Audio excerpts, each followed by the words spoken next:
My name is Violet Patterson. I'm 29 years old. From the day I was born, my parents made sure I knew exactly where I stood. At every family gathering, my father would beam and announce loudly, "This is Rebecca, our brilliant cardiologist, the daughter we're actually proud of." Then he'd point at me like I was an inconvenience and say, "And that's Violet." When I was 7, they literally cropped me out of the family Christmas card because, in my mother's words, "You make the photo look cheap and messy." They skipped my community college graduation because Rebecca had a real achievement that day. When I was desperate and begged them to cosign an $8,000 student loan, my mother stared at me with pure disgust and spat, "Why should we throw money at you, Violet? We only invest in the child who isn't a waste of genetics." I learned to shrink. I learned to expect nothing. Then my grandmother died. At the will reading, the lawyer declared, "Everything goes to Violet Patterson." My mother screamed like she'd been shot. My father's face turned gray. When they read Grandma's letter, he covered his face with shaking hands and whispered in pure panic, "She found out." And that single sentence set their entire empire of lies on fire. Before I tell you what Grandma found out, hit like and subscribe. It helps more than you know. Drop your city and your local time in the comments. I read every single one.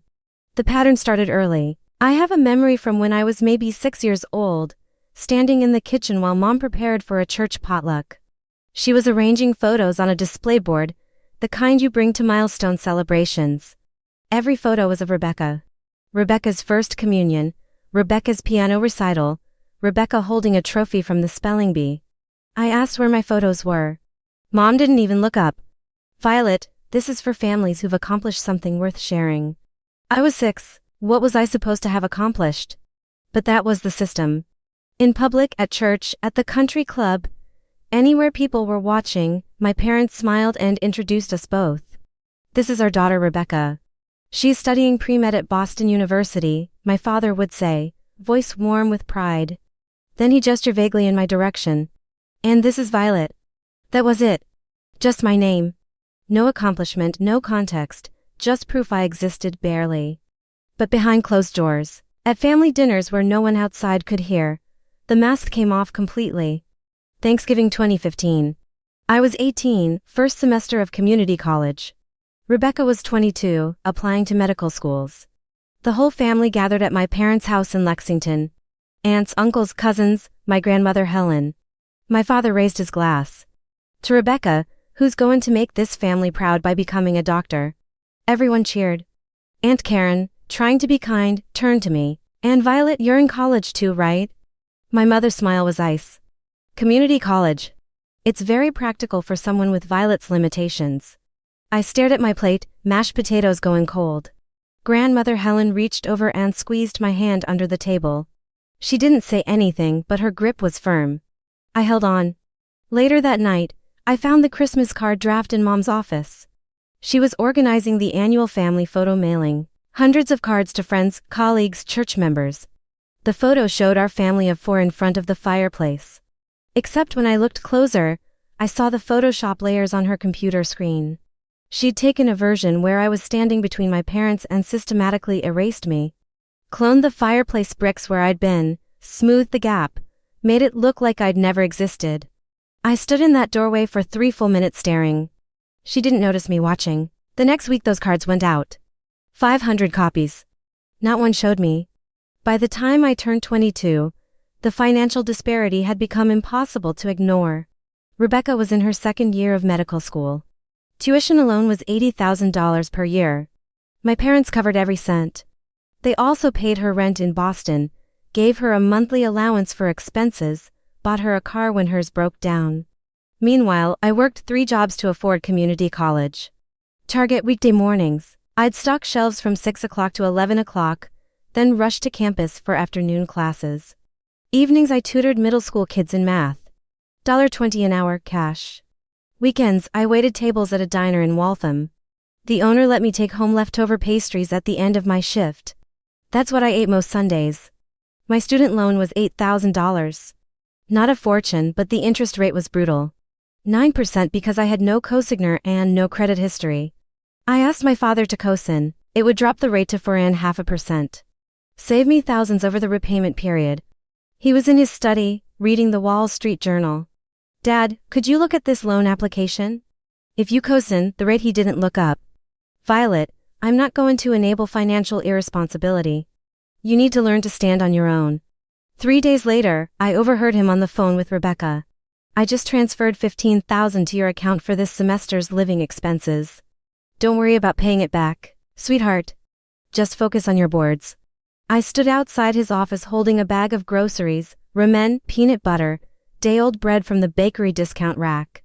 My bank account had $340 in it. Rebecca posted on Instagram that week, new MacBook Pro Tiffany bracelet. Caption, so grateful for family support. I didn't comment. What would I say? The money question gnawed at me though. Dad's real estate business was decent.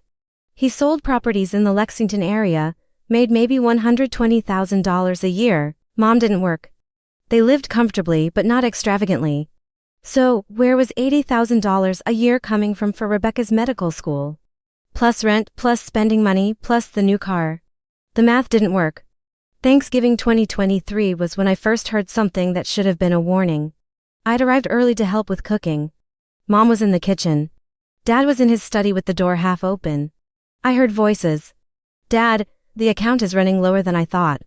Pause. Mom, can we move more in January? Dad, Helen won't notice. She doesn't check her statements closely anymore. Mom, Howard, what if Rebecca asks where all this money is coming from? Dad, we tell her what we always tell her. Inheritance from my father's side. She doesn't question it. I stood frozen in the hallway holding a casserole dish. Mom, what about Violet's loan application? Dad laughed. Actually laughed. Denied again. She asked me to co-sign. Mom, what did you say? Dad, that she needs to learn responsibility. More laughter. I set the casserole down silently and walked back to the kitchen. My hands were shaking. Who is Helen? What account? Why wouldn't she notice? I didn't ask. I should have asked. The summer before Rebecca bought her house, I visited my parents to borrow their vacuum cleaner. Mine had broken and I couldn't afford a replacement. Mom was in the kitchen. The mail sat on the counter. Usual stack of catalogs, bills, advertisements. One envelope caught my eye. Bank logo. The address window showed a name, Helen Carter, and below it a partial statement visible through the window. Account number, balance, $24,680. I picked it up without thinking. My mother's hand shot out and snatched it from me. Her face went rigid. Violet, you really need to respect boundaries. I stepped back. I'm sorry. I was just looking at the mail. Your grandmother's finances are none of your concern. The way she said it, sharp, defensive, afraid. I didn't know it was Grandma's. Mom's face changed. She realized she'd revealed too much. She lowered her voice. Just don't mention this to anyone. Why would I? Violet, drop it. She left the kitchen immediately. Disappeared into the study. Closed the door. I stood there holding a dustpan staring at where the envelope had been. Why did my mother have Grandma Helen's bank statement? Why did she look terrified when I saw it? The questions followed me home. I didn't ask them out loud. I wish I had. Grandma Helen was the only person in my family who ever saw me. Really saw me. Every birthday, she sent a card with $50 tucked inside. She never forgot. Not once from when I was 10 until she died at 81. My parents forgot my birthday 7 times. She took me to lunch once a month, just the two of us. She'd ask about my students, 3rd graders at Lincoln Elementary, and she'd remember their names. She'd ask how I was doing, and she'd wait for a real answer. She didn't accept fine. When I got my teaching credential in 2021, my parents didn't come to the ceremony.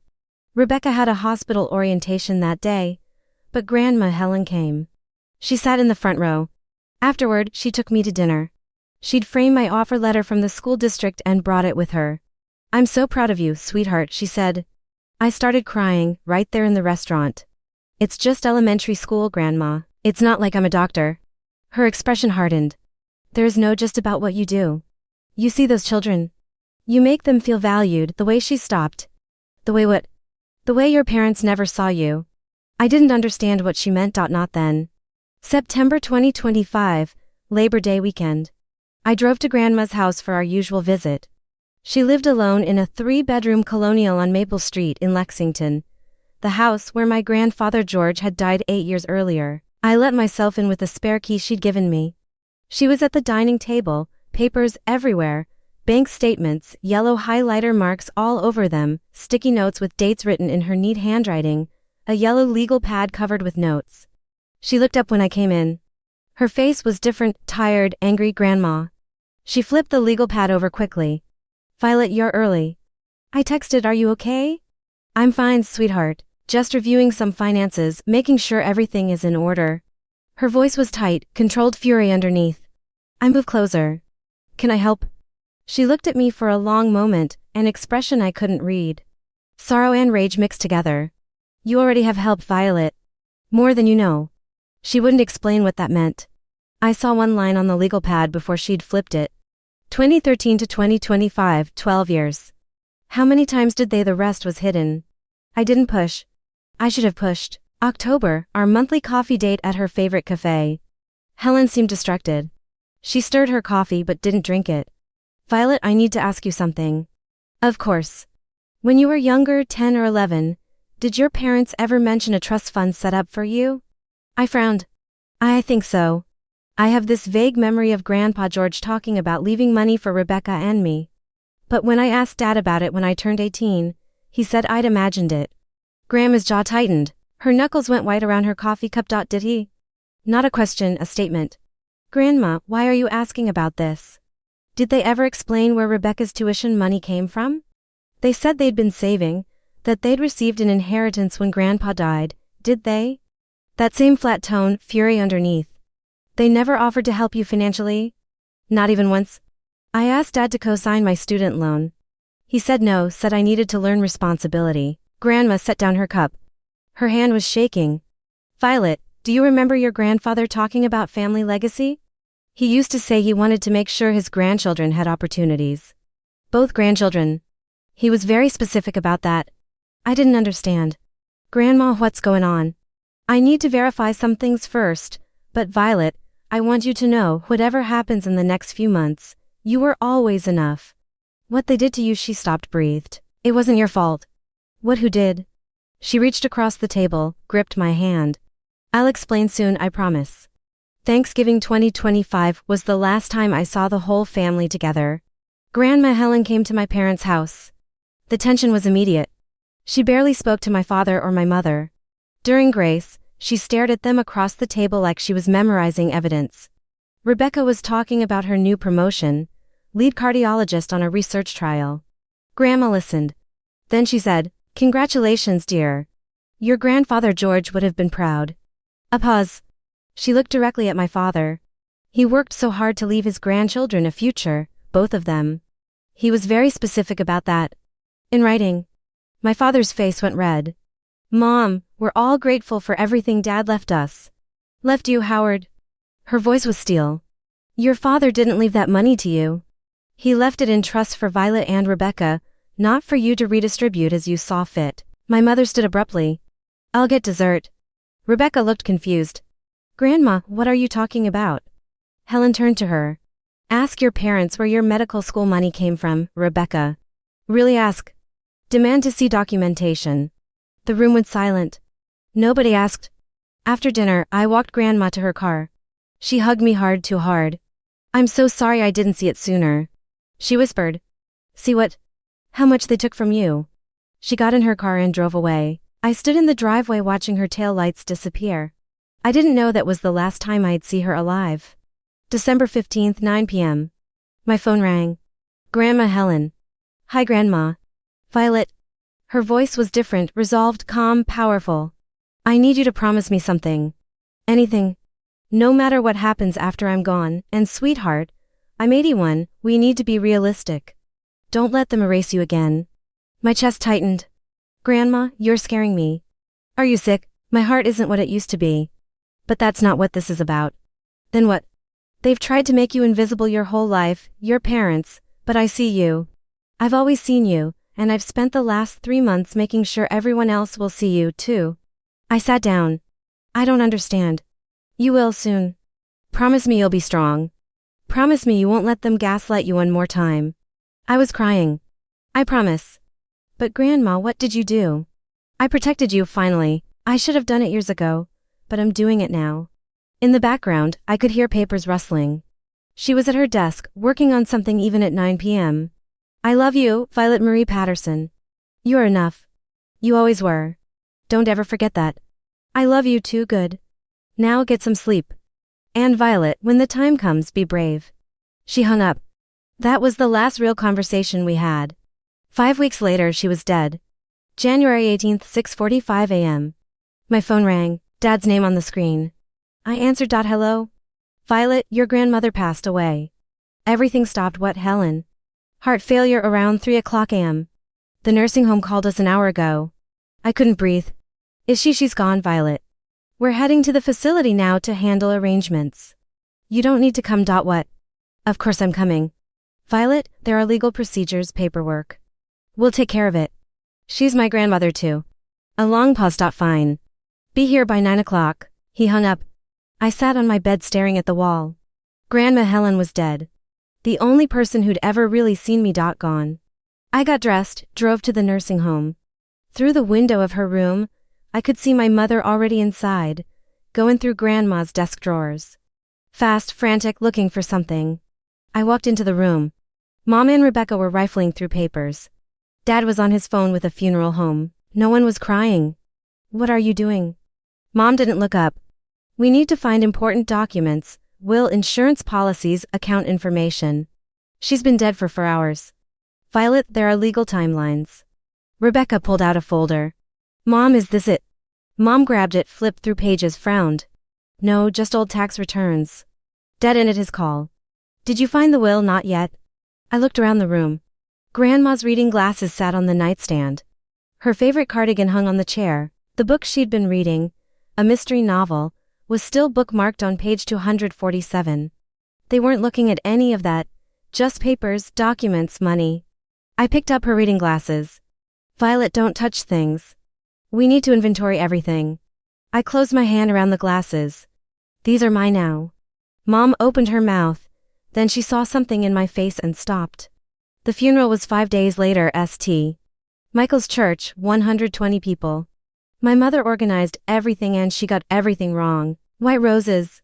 Helen hated roses, she loved asters. Generic hymns. Helen preferred jazz. The program had a typo, listed her birth date as 1945 instead of 1944. Rebecca gave the eulogy. It was perfectly rehearsed and completely hollow. Grandma always loved gardening. Helen hated gardening. She loved birdwatching. And she always said family was everything. No. She said family should build you up, not tear you down. She was so proud of all of us. She was proud of me. She tolerated the rest of you. After the service, a guest approached me. Your sister spoke so beautifully. I nodded. You must be so proud of her. A doctor in the family. Ma'am. The guest moved away. I stood alone in the church lobby while everyone else clustered around my parents and Rebecca. At the reception, I went upstairs to Grandma's old guest room. The one she stayed in during holidays. The walls were covered with photos, all of me. Age 7 in my school play. Age 13 at the science fair. Age 18 at graduation. Age 22 receiving my teaching credential. In every photo, Grandma was there. Standing beside me, smiling. I heard voices in the hallway. My parents. Mom, did you find the safe deposit key? Dad, no, her lawyer must have it. Mom, who's her lawyer? Dad, some guy named Montgomery, James Montgomery. Mom, I've never heard of him. Howard, what if she changed things? Dad, she wouldn't. She loved us. Mom, but what if Dad, she wouldn't? I pressed myself against the wall listening. A lawyer they'd never heard of. Why would Grandma hire a lawyer they didn't know? Footsteps on the stairs. I moved away from the door. A knock. I turned. A man stood in the doorway. Mid-50s, suit, kind eyes. Violet Patterson, yes. James Montgomery. I was your grandmother's attorney. We stood in Grandma's room. He handed me a business card. I'm very sorry for your loss. Helen spoke of you often, with great pride. Thank you. I didn't know she'd retained an attorney. She came to me in September for estate planning. My parents have been looking for her will. I'm sure they are. Something in his tone made me look at him more carefully. He continued. The formal reading is scheduled for February 3rd, 2 p.m. at my office in Lexington. I looked at the card. On the back, handwritten, Violet, come alone if possible. Jm. Should I tell my parents? Helen's instructions were to notify all parties by certified letter. They'll receive notice next week. All parties? Your parents, your sister and you. Just us? He looked at me carefully. February 3rd, Violet 2 p.m. He moved toward the door then stopped. And Violet, bring nothing with you. Everything you need will be provided. He left. I stood there holding the card, trying to understand what it meant. The next 10 days crawled by. My parents were confident. I overheard conversations. January 26th, Mom to Dad. She probably left the house to me. I was like a daughter to her. January 28th, Dad to Rebecca. Mom loved you so much. I'm sure there's jewelry for you. January 30th, Rebecca to her husband Tyler. I bet Grandma left me her pearls. Nobody mentioned me, not once in 10 days. February 1st, Dad on the phone with his estate attorney. Yes, I'm the primary heir, her only son. The estate should pass to me with token amounts for the granddaughters. What do you mean? It depends on the will. This is standard procedure. No, I haven't seen it yet. The reading is in 2 days, but this is just a formality. February 2nd, 11:47 p.m. My phone buzzed. Text from Montgomery. Reminder tomorrow 2 p.m. Bring photo ID. Then another text. This will change everything. Be ready. I sat in my studio apartment holding Grandma's reading glasses. Whispered to the empty room, what did you do, Grandma? February 3rd, 1:45 p.m. Montgomery and Associates, Lexington. Old money law office, mahogany, leather, intimidating. I arrived first, sat in the waiting room, hands shaking, 1:52. My parents arrived. Mom in a Chanel suit, Dad in Brooks Brothers, dressed for inheritance. 1:58, Rebecca and Tyler. Rebecca in professional dress, heels clicking on marble. Mom sat with Dad and Rebecca. I sat alone. Mom, loud enough for me to hear? This shouldn't take long. We can have an early dinner after. Rebecca kissed me. Hey Vi, how are you holding up? I'm okay. This is so sad, but at least Grandma planned everything out. She sat with our parents, physical distance mirroring emotional distance. The receptionist called us in. Conference room, large table, 6 chairs, box of tissues on a side table. Montgomery sat at the head, an associate attorney beside him with a recording device, 3 folders in front of him, 1 thick manila folder set apart, labeled Exhibit A. Thank you all for coming. This is the reading of the last will and testament of Helen Marie Carter, executed December 20, 2025, witnessed and notarized per Massachusetts law. Before I begin, I want to confirm Mrs. Carter was evaluated by 2 independent physicians on December 18, 2025. Both certified her mental competency. Those evaluations are part of the record. Dad shifted. That won't be necessary. We're not contesting anything. I'm required to state it regardless, Mr. Patterson, of course. Just seems overly formal for a family matter, Mrs. Carter's instructions were very specific about formality. Montgomery opened a folder. Are there any preliminary questions? Dad leaned forward. Just one. This will supersede any previous documents. This is Mrs. Carter's only will, Mr. Patterson. She never executed a prior will. Dad looked surprised. She never had a will before. Correct? She created this one in December. Shall we begin? Something cold moved through my chest. Why would Grandma suddenly make a will 3 months before dying?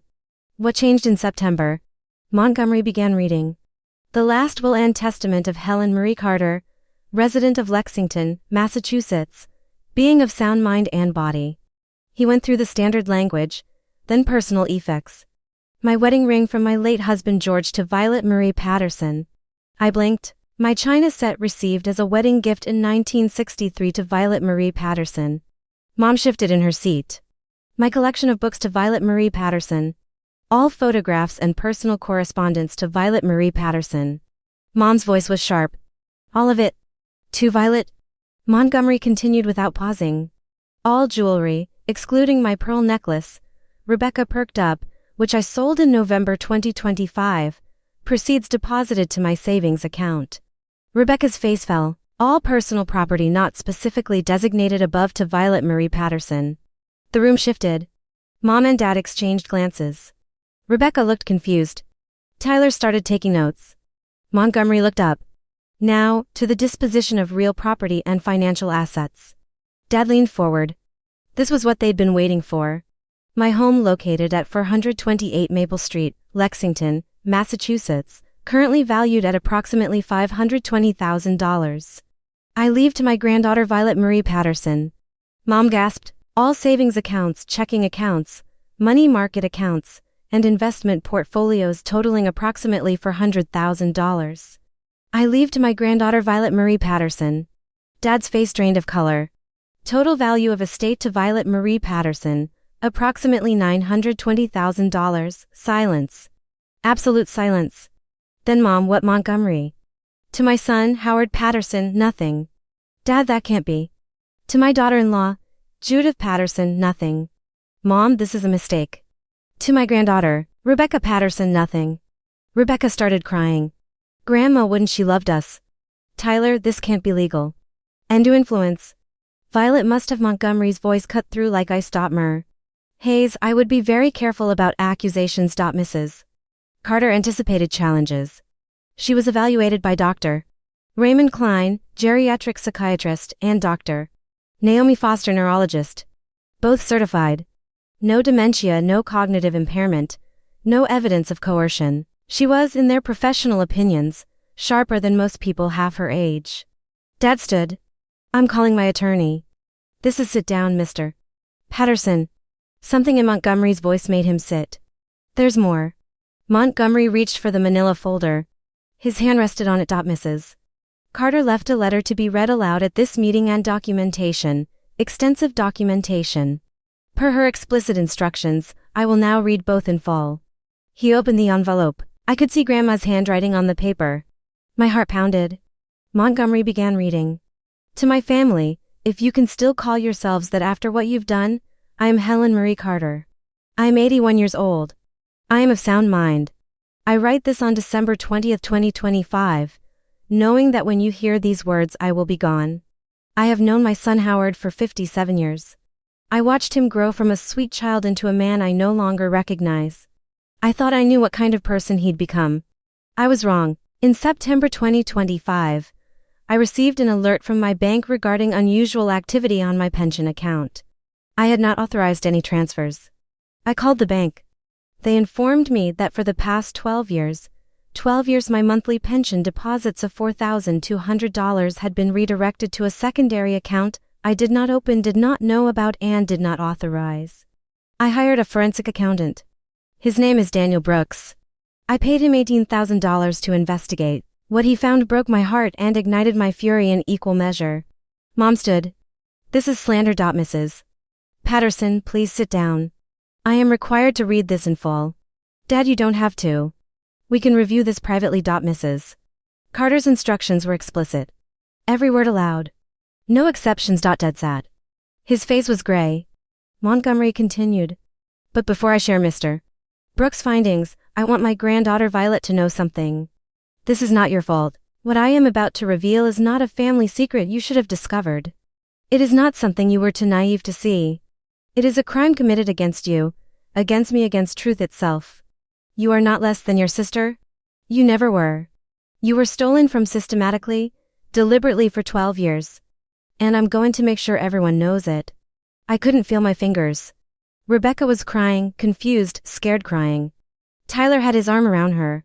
Mom was crying too, panicked tears. Dad's hands were fists.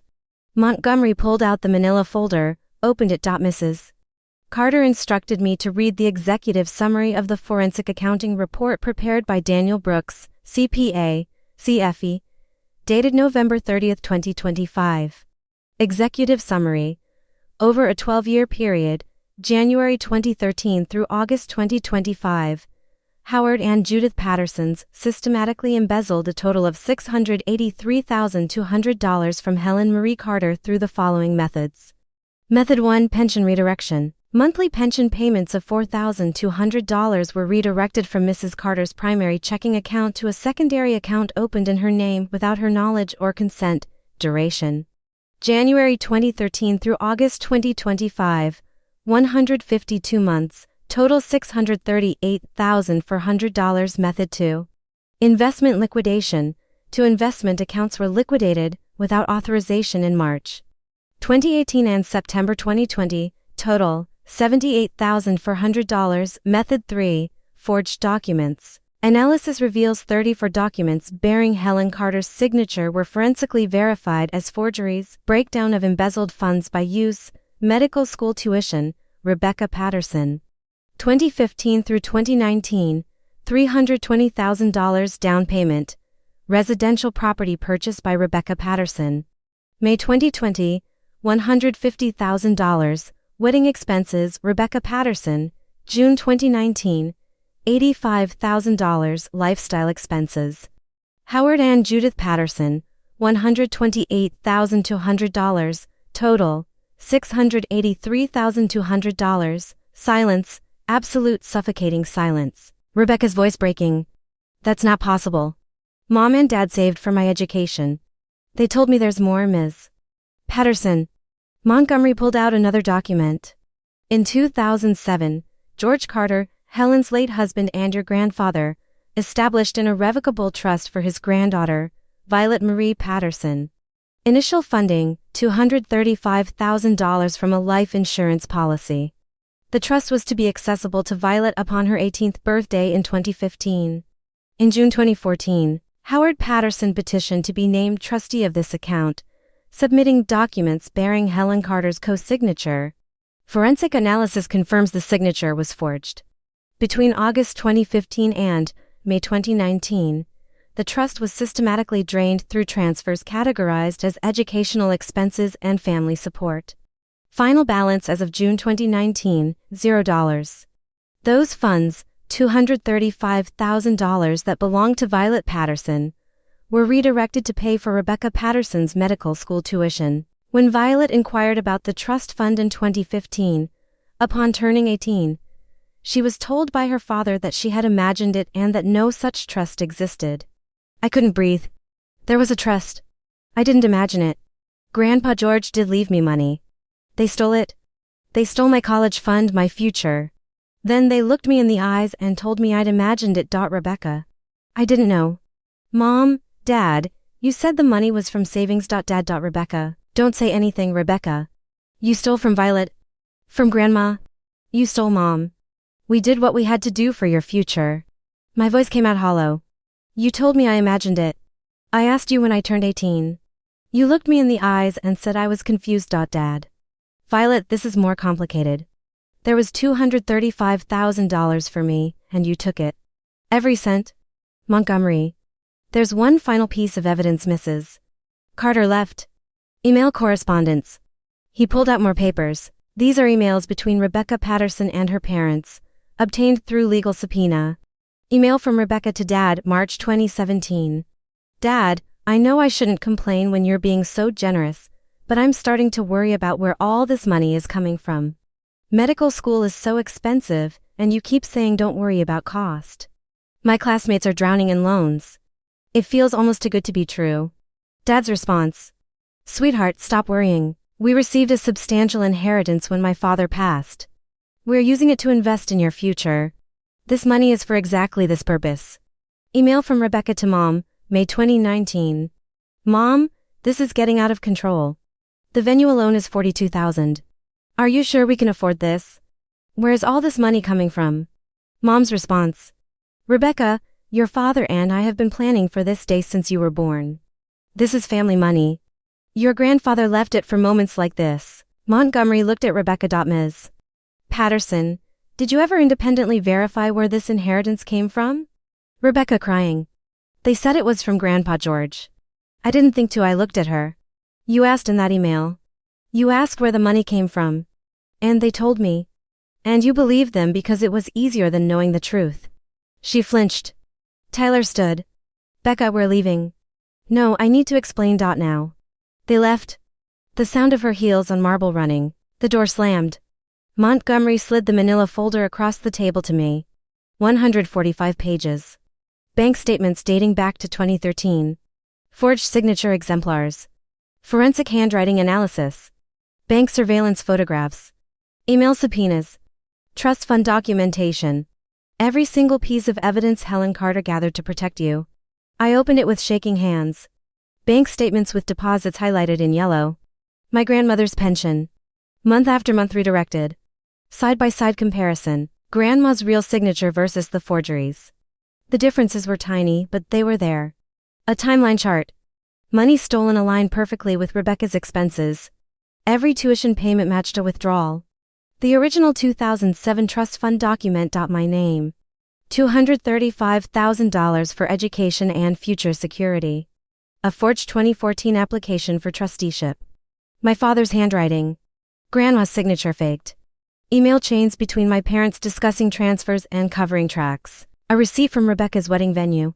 $85,000 paid by check from H. Carter account. House closing documents.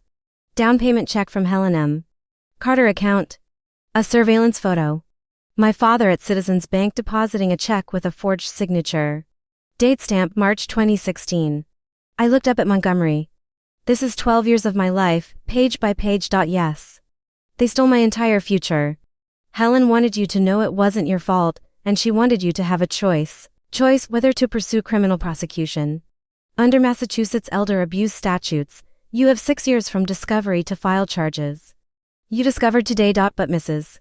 Carter's instruction to me was clear. If your parents contest this will in any way, I am to file criminal complaints with the Attorney General immediately on your behalf. Dad. Violet, please. We're family. I looked at him. This man who called me the other one for 29 years, who stole my college fund, who looked me in the eyes and told me I'd imagined the trust fund. You're not my family. You're the people who erased me. And then you stole from me. And then you lied about stealing from me. We did what we thought was best. For Rebecca. You did what was best for Rebecca using my money and Grandma's money. Mom. Violet, please. Think of your sister. I'm not contesting Grandma's will. I'm accepting it, all of it. Every dollar, every asset. Everything she left me because she actually saw me. I stood, closed the folder. Dad. Violet, be reasonable. I'll see you in court if you contest. Otherwise, I'll see you never. I walked to the door. Montgomery. Violet, one moment. He handed me another envelope, my name in Grandma's handwriting. This is private for your eyes only. Read it when you're ready. I took it, left the conference room, left my parents sitting there with their mouths open and their lies exposed. Outside, I sat in my car for 20 minutes before I could drive. The next 72 hours were chaos. February 4th, 10:15 a.m. My parents hired an estate litigation attorney. February 4th to 4:47 p.m. Their attorney called Montgomery, threatened to contest the will. Montgomery's email response copied to me. Mer. Whitmore, I have a criminal complaint prepared. Elder abuse, embezzlement, forgery. Your clients have 24 hours to withdraw their contest or I file with the Massachusetts Attorney General's office immediately.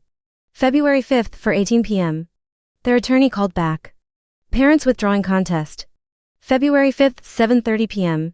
Mom called me. I answered. Yes. Violet, please. We need to talk as a family. Communicate through attorneys. You're really going to destroy this family over money. You destroyed it 12 years ago. I'm just refusing to pretend it's still whole. We did what we thought was theft. You did theft for 12 years. That's not a parenting decision, that's a felony. Your father and I are willing to discuss repayment. There's nothing to discuss. I hung up. The first boundary I'd ever set with my mother. It felt like breathing. February 6th evening. I sat in my studio apartment with Grandma's second letter. The private one. I opened it. 3 handwritten pages. My dearest Violet, if you're reading this, you've heard the truth. You know what they did? I wish I could spare you this pain, but silence would have been a greater cruelty. I'm not surprised by what I found, only by how long it took me to find it. I watched your father choose Rebecca over you since you were children. I told myself it was normal sibling dynamics. I was wrong. It was systematic erasure. By the time I discovered the bank statements in September, I'd already spent 29 years failing to protect you. I can't give you those years back. I can't undo the birthdays they forgot, the achievements they dismissed, the ways they made you feel invisible, but I can give you this. Freedom, financial security, and proof, irrefutable proof, that you were worthy all along. Use the house. Keep it if it brings you peace. Sell it if it brings you freedom. Use the money to build the life they tried to steal from you. End violent, please. Find people who see you, who celebrate you, who don't make you earn love through silence and smallness. You are not the other one. You are Violet Marie Patterson. You are a teacher who changes children's lives. You are kind despite being raised by cruelty. You are strong despite being told you are less. I see you, sweetheart. I always did. With all my love, Grandma P.S. There's a key in this envelope. Safe deposit box 428, Lexington Savings Bank. One more gift. At the bottom, a small brass key. I cried reading that letter. Real body-shaking sobs. Not from grief, from being seen. Finally, completely seen. Rebecca called every day that first week. I didn't answer. Day 1 voicemail. Violet, please call me back. Day 3. I know you're angry, but I swear I didn't know it was your money. Day 5, Tyler left me. He filed for divorce. Day 7, the hospital put me on administrative leave. Something about an ethics investigation. Day 10, her voice breaking. I looked at my bank statements. Every deposit from Mom and Dad since 2015. $320,000 over 4 years. That's more than they ever made. I should have known. I'm so sorry. I listened to each voicemail once, deleted them. February 17th, I blocked her number. February 14th, Valentine's Day. Registered letter arrived. Massachusetts Attorney General's Office, Ray investigation into financial abuse of elder person, Helen Marie Carter estate. The state was opening an investigation, not because I'd asked. The evidence Montgomery had provided was too substantial to ignore. February 15th, detectives contacted me. I cooperated fully, gave them the evidence folder. My parents hired a criminal defense attorney, refused to speak to investigators. The consequences started cascading. February 18th, Rebecca placed on administrative leave from the hospital. Internal ethics review. February 20th, Tyler filed for divorce. Massachusetts requires irretrievable breakdown of marriage as grounds, but his attorney's filing noted Rebecca's failure to disclose material information regarding the source of marital assets acquired through elder financial abuse. He wanted the house. The house my parents' theft had bought. February 22nd, church leadership requested my father step down from the deacon board pending investigation. He resigned. February 25th, country club board voted to revoke my parents' membership. Ethics clause. February 28th, my parents listed their house for sale. They needed cash for legal defense. March 3rd, Massachusetts Board of Registration in Medicine opened formal investigation into Rebecca. March 6th, Rebecca's hospital privileges formally suspended pending outcome. March 8th, I read a news article online, Lexington couple under investigation for alleged elder abuse.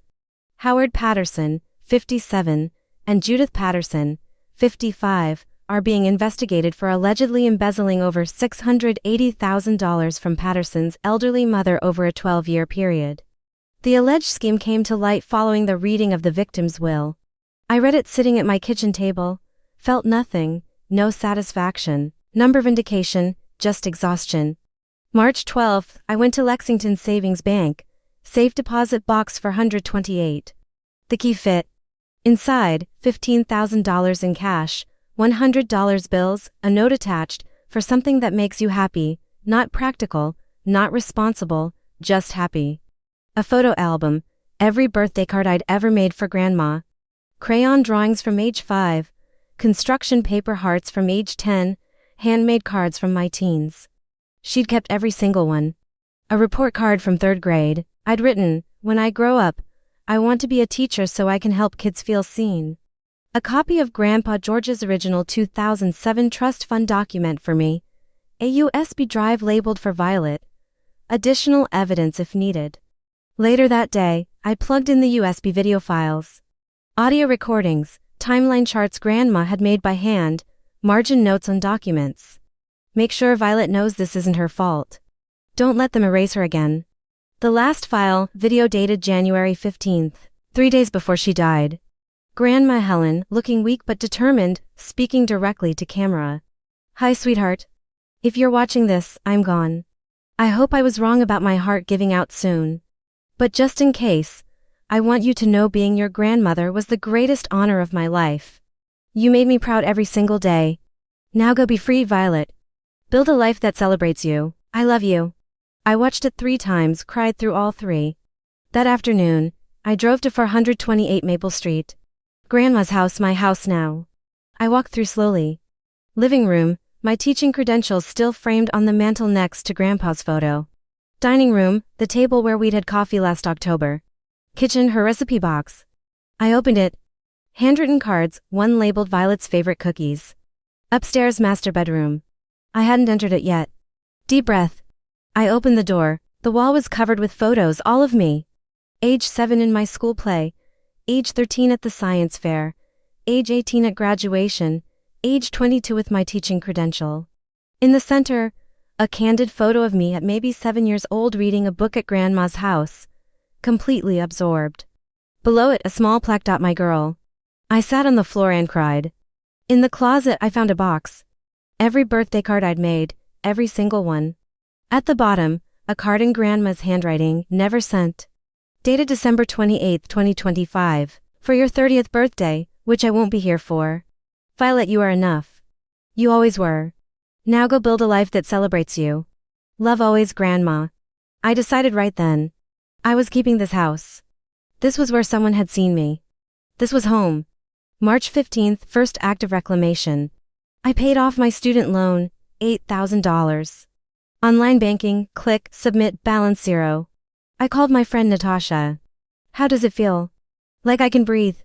What's next? I don't know. I've spent 29 years surviving. I don't know how to thrive. So learn. March 18th, I called a therapist. First appointment, March 22nd, March 20th, a realtor came to appraise the house. In current market, $520,000. You could sell. I walked through the rooms again. I'm keeping it. It's a lot of house for one person. Maybe I won't be one person forever. Maybe I'll fill it with chosen family. I converted the third bedroom into a library. Built-in shelves, reading chair, window seat. April 1st, I moved in. April 5th, certified letter. Commonwealth of Massachusetts versus Howard Patterson and Judith Patterson. Criminal trial set for August 12, 2026. You are listed as witness for prosecution. April 10th, I met with a financial advisor. I want to set up a scholarship fund for kids who get overlooked. How much?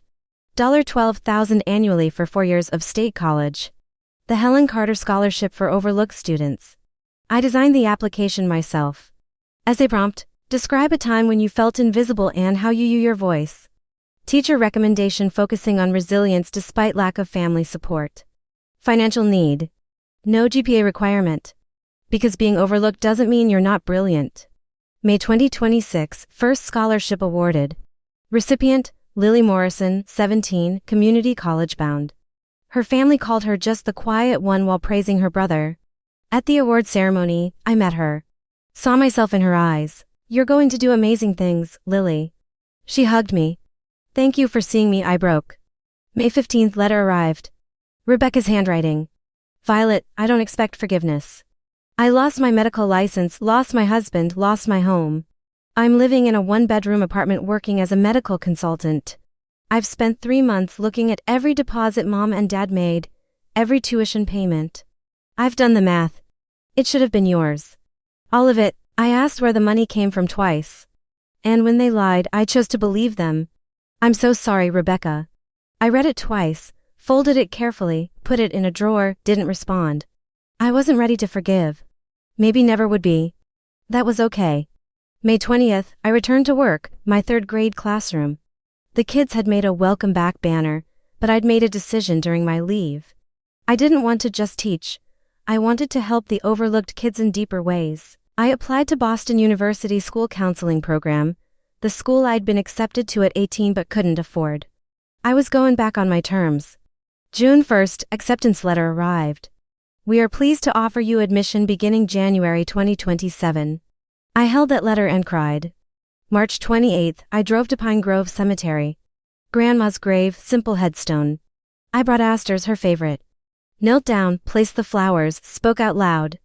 Hi, Grandma. I kept the house, moved in. I'm turning the 3rd bedroom into a library. I started the scholarship fund. First recipient is Lily. You would have liked her. Mom and Dad go to trial in August. I have to testify. I'm terrified. But I'll do it, Rebecca wrote. Said she's sorry. I haven't answered. Is that okay? I got into BU, the school I should have gone to 11 years ago. I'm starting to feel like maybe I'm allowed to take up space. You taught me that. Thank you for seeing me. For protecting me, for making sure I couldn't be erased. I miss you so much. But I'm going to be okay. You made sure of that. I love you. I touched the headstone, whispered, I'll make you proud. Walking back to my car, I saw a woman at another grave, crying alone. I hesitated, then walked over. Are you okay? She looked up. I sat down beside her because I knew what it was like to grieve alone. And I wouldn't let someone else feel invisible. Grandma taught me, see people, especially the overlooked ones. April 30th morning. I stood in the bathroom of my house, Grandma's house, my house, looking in the mirror. Really looking. I saw Violet Marie Patterson, 29 years old, elementary school teacher, future graduate student, scholarship founder, homeowner survivor.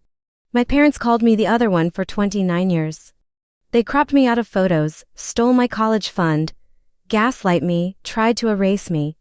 But I was still here, standing in a house that was mine, with a future that was mine. They didn't get to write my story anymore. Grandma made sure of that. I spoke to my reflection. You are not the other one. You are Violet, and that is enough, I smiled. Small real mine. Went downstairs, made coffee in Grandma's kitchen, opened my laptop, graduate school application essay. Prompt, describe a transformative challenge and how it shaped your goals. I started typing. My name is Violet Marie Patterson. I'm 29 years old. For most of my life, I was invisible. Then my grandmother died and left me everything. Not just money and a house, but proof that I was always worth seeing. This is my story. And I'm finally ready to tell it.